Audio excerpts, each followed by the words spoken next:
Every so often in the Blipsounds Discord channel, we'll get somebody who is recording sounds for the first time in their sound design journey.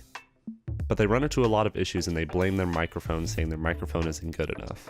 But I like to disagree with that because a lot of the issues that they run into actually have to do with where they're recording rather than what they're recording with. I see two very common things that they can be fixing right away. The first one is actually the background noise issue.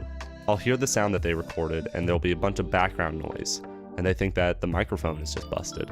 But really, it's actually the fact that they have the AC running, or the refrigerator running, or their computer, just something that's making background noise. All of these are things that get caught on your microphone when you record something. This is a common mistake for beginners because you don't know what your microphone is actually catching. You just expect your microphone to catch what's right in front of you. But really, what you need to do is you need to move your microphone away from those sources, or turn off those sources.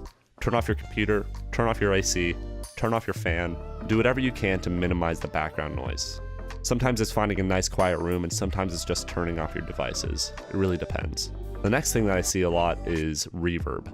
They complain about the quality of their sound and how it's the microphone, and really it just has to do with their location. If you're in a big room with no padded walls, then you're going to get a lot of reverb on your sound. And recording your sound with as little reverb as possible actually gives the sound designer a lot of flexibility to add reverb later, and they can control how much or how little they want as well.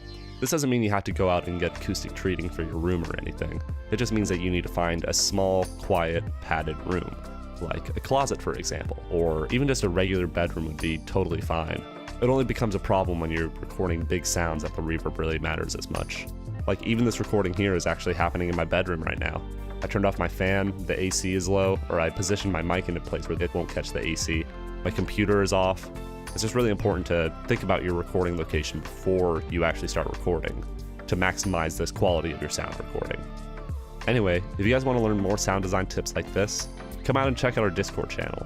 Or if you're already a part of that, check out our game audio training series on blipsounds.com. It's new, but we plan to have a lot of interviews and long talks about how to improve audio in games.